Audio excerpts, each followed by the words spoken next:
Good morning students. ये video मैं दिल्ली के स्टूडेंट्स के लिए बना रहा हूँ जिस कोर्स में आप स्पेशलाइजेशन करना चाहते हैं उसके बारे में डिटेल में डिस्कशन हम लोग यहाँ करने वाले हैं। About the top companies, top salaries क्या क्या हो सकती है उसके बारे में डिस्कशन करने वाले हैं। हम डिस्कशन करने वाले हैं about the top best colleges जो आपके लिए हो सकती है। हम डिस्कशन करने वाले हैं हमारे क्लासेस मोर एजुकेशन के बारे में। तो चैनल को सब्सक्राइब कीजिए, वीडियो को लाइक कीजिए, बेल आइकन हिट कर लीजिए तो never miss any update. Thank you. ये वीडियो मैं उन स्टूडेंट्स के लिए बना रहा हूँ those who are planning for MBA का प्लान कर रहे हैं, टॉप 20 स्कूल से प्लान कर रहे हैं। उसके लिए एक एग्जाम लगता है कॉमन एडमिशन टेस्ट। इसके ऊपर बहुत डिटेल में डिस्कस करेंगे। आईएम्स तक कैसे पहुंचना है उसको अपन डिस्कस करेंगे। इसके अंदर कैट एग्जाम की इंपॉर्टेंट डेट्स, कैट एग्जाम क्या होता है, एग्जामिनेशन पैटर्न क्या है, एलिजिबिलिटी क्या है, एग्जामिनेशन स्ट्रेटजीज क्या है, कैसे आपको एग्जाम देना चाहिए, आईएम्स तक पहुंचेंगे तो उसके कट ऑफ्स क्या होंगे और नॉन आईएम्स कॉलेज के कट ऑफ क्या होंगे, सब डिस्कस करेंगे। न्यूज़पेपर में आया था 42% कम 2027 तक मशीनें करेंगी। तो आर्टिफिशियल इंटेलिजेंस और मशीन लर्निंग की बहुत जबरदस्त डिमांड आने वाली है।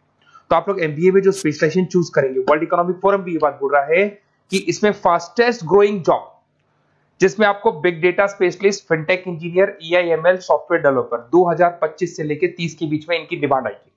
तो आप एमबीए में जो स्पेशलाइजेशन चूज करें उसमें ये वाले स्पेशलाइजेशन रखना, फिनटेक वाला, बिग डेटा वाला, इसकी जबरदस्त डिमांड आने वाली है। बहुत सारी जॉब्स है जो जाने वाली है, जैसे 2025 से 30 के बीच में आपका पोस्ट ऑफिस क्लर्क है, बैंक टेलर है, data entry, cashier, ticket checker. अगर आप कैशियर की बात करें जरूरत ही नहीं है बैंक में, आप विड्रॉल भी मशीन से कर रहे हो, डिपॉजिट भी मशीन में करवा रहे हो, पासबुक अपडेट मशीन से हो रही है, तो यहाँ पे मशीनें काम कर रही है। तो बहुत सारी जॉब्स आने वाली और जाने वाली है। तो आप स्पेशलाइजेशन वो चूज करना जिसकी मार्केट में जबरदस्त डिमांड है। बेसिकली मेरा क्लासेस चलता है, मैं एमबीए को पढ़ा रहा हूँ 2006 से। 17-18 साल का एक्सपीरियंस है, बहुत सारे बच्चे निकाल चुका हूँ मेरे पास। अब देखो आपको क्लासेस दिखाई दे रही होंगी। उसके अलावा सबसे इंपॉर्टेंट चीज आईएम अहमदाबाद। मैं हर साल बच्चों को आईएम अहमदाबाद लेके जाता हूँ। 50-60 स्टूडेंट्स जाते हैं, साथ में मेरे लेक्चर्स भी होते हैं वहाँ पे। तो आप लोग, IIM Ahmedabad is a dream college of MBA. अगर मैं एमबीए की बात करूँ तो एमबीए का जो ड्रीम कॉलेज है वो आईएम अहमदाबाद है। तो आप ये मान के चलो इस कॉलेज के लिए बच्चा पढ़ता है और कैट का एग्जाम देता है। अगर यहाँ से बच्चा निकलता है तो बहुत बड़ा पैकेज लेके निकलेगा। देखो हर साल मैं बच्चों को लेके जाता हूँ, दिख रहा होगा आपको। उसके अलावा मैं मुंबई में पढ़ा रहा हूँ, जयपुर में मैं पढ़ा रहा हूँ। अच्छा, अलग अलग कॉलेजेस में एज अ गेस्ट में वर्क कर रहा हूँ। अच्छा, 2008 से मैं बुक्स भी लिख रहा हूँ। तो 2006 में पढ़ाना शुरू किया था, 18 साल हो गए और 16 साल से मैं बुक लिख रहा हूँ। 2008-10 में बहुत सारी बुक्स लिखी, मेरे वीडियोस भी हैं, आपको यूट्यूब पे वीडियोस मिल जाएंगे। मैं सैंपल्स आपको शेयर करूंगा जो जिसका रिक्वायरमेंट होगा। अगर आपको बेस्ट कॉलेज का रिक्वायरमेंट हो, बेस्ट कॉलेज का रिक्वायरमेंट हो, या फिर कैट के लिए कैसे स्टडीज करनी है उसका रिक्वायरमेंट है कि कौन कौन से कोर्सेज हैं कैट में, कहाँ पे आपको एडमिशन लेना चाहिए और किस तरीके से स्टडीज करनी है, कट ऑफ क्या जाएगा, तो उसके ऊपर आप डिस्कस कर सकते हो। मेरा नंबर है, इस पर कॉल कर सकते हो। बाकी मैं अगर क्लास में रहता हूँ तो आप मेरे को व्हाट्सअप कर सकते हो अपना name, number, city, state, course और कहाँ से आपको अपना एमबीए करना है और किस तरीके से कैट का प्रिपरेशन करना है। अब अपन आते हैं एक एक करके कैट के स्पेशलाइजेशन पे। What about CAT? देखो कैट का जो एग्जाम है वो आईएम्स लेता है, इंडियन इंस्टीट्यूट ऑफ मैनेजमेंट। इसमें एमबीए पीजीडीएम करवाता है। मोड आपका जो है ऑनलाइन बेस होता है, कंप्यूटर बेस्ड मोड होगा आपका। ड्यूरेशन 2 घंटे का आपका पेपर होगा। इसमें आपको verbal ability, reading comprehensive, data interpretation, logical reasoning and quant मिलेगा।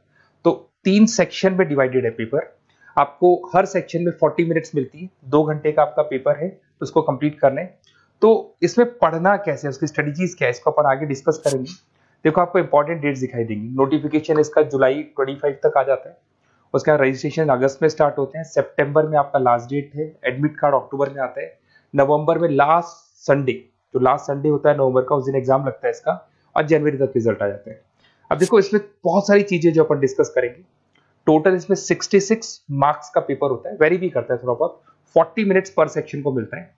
इसके अंदर आपका इंग्लिश है, रीजनिंग है, क्वांट है, इनके लिए अलग अलग टाइम मिलता है। 1/3 इसमें नेगेटिव मार्किंग रहती है, मतलब अगर आपने कोई किसी ऑप्शन बेस्ड क्वेश्चन को तुक्का मारने की कोशिश की तो 1/3 कट जाएगा। एमसीक्यूज में नेगेटिव होता है और बाकी जो सेक्शनल कट ऑफ जरूरी है इसके अंदर। मतलब ऐसा नहीं है कि आपका इंग्लिश में स्कोर आ गया, मैथ्स में नहीं आया, डीआई में नहीं आया तो सिलेक्शन नहीं होगा। इंडिविजुअल आपका इंग्लिश में भी आना चाहिए, मैथ्स में भी आना चाहिए, डेटा इंटरप्रिटेशन में, तीनों में आना चाहिए आपका। और एमसीक्यूज में जो नेगेटिव मार्किंग है एमसीक्यूज के लिए होगा, नॉन एमसीक्यूज के लिए नेगेटिव मार्किंग नहीं होता है। उसके अलावा अगर मैं एलिजिबिलिटी की बात करूं तो जनरल का अगर स्टूडेंट है तो 50% मार्क्स चाहिए। अगर आपका 50% से कम है, you are not eligible to give the CAT examination. अगर एससी, ओबीसी, रिजर्व कैटेगरी से है तो 45% आपको चाहिए। देखिए, और एज लिमिट नहीं है, कोई भी बच्चा एग्जाम दे सकता है। फाइनल ईयर का स्टूडेंट दे सकता है, फाइनल ईयर होने के बाद भी वो एग्जाम दे सकता है। अगर मैं स्ट्रेटजीज की बात करूं, देखो बार बार मैं एक चीज बता रहा हूं, जब भी आप पेपर को अटेम्प्ट करते हैं इसमें टाइम कम होता है, क्वेश्चन ज्यादा होते हैं। तो यहां पर आपको रिजेक्शन आना चाहिए, सिलेक्शन नहीं करना है, रिजेक्शन करना है। बहुत सारे ऐसे क्वेश्चंस होते हैं, बहुत इजी है, उसमें 4 से 5 मिनट खराब हो गए और आपने उसका राइट आंसर निकाल दिया। अरे भाई वो 5 मिनट में 5 क्वेश्चंस करने थे आपको, उस क्वेश्चन में फंस के आपने 5 मिनट खराब कर दिए। तो जो क्वेश्चन इजी और आपको लग रहा है सॉल्व हो जाएगा बट टाइम लेगा, आप उसको छोड़ दो, रिजेक्ट कर दो। वो क्वेश्चंस करने हैं जिसमें टाइम कंज्यूमिंग कम होता है। आप अगर टाइम को एकदम से वेस्ट कर देंगे ना तो बाद में रियलाइज होगा टाइम चला गया, क्योंकि मैनेजमेंट एप्टीट्यूड टेस्ट है, जैसे गवर्नमेंट एग्जाम के टेस्ट होते हैं, तो यहां पर क्या टाइम सबसे बड़ा इंपॉर्टेंट फैक्टर होता है आपका। तो बेसिकली एक्यूरेसी होना चाहिए, स्पीड होना चाहिए और आपका टाइम बैलेंस होना चाहिए, और साथ के साथ कौन सा क्वेश्चन छोड़ना है और कौन सा कर रहे हैं। बहुत सारे क्वेश्चन होते हैं जिसमें लालच देता है करो करो करो, बाद में पता लगता है फंस गया उस क्वेश्चन के अंदर और फंसने का टाइम चला गया। तो टाइम नहीं जाना है इसके अंदर। उसके अलावा देखो, अगर मैं आईएम्स की बात करता हूँ, आईएम्स में 99% आईएम अहमदाबाद इज 99% आपको चाहिए।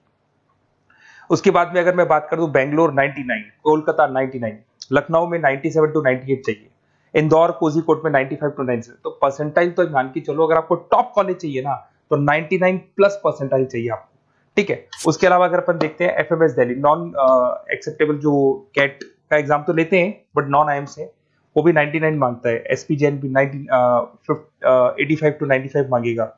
एमडीआई गुड़गांव 95 परसेंटाइल मांगता है। आईएनपी गाजियाबाद 85 to 90 मांग रहे हैं।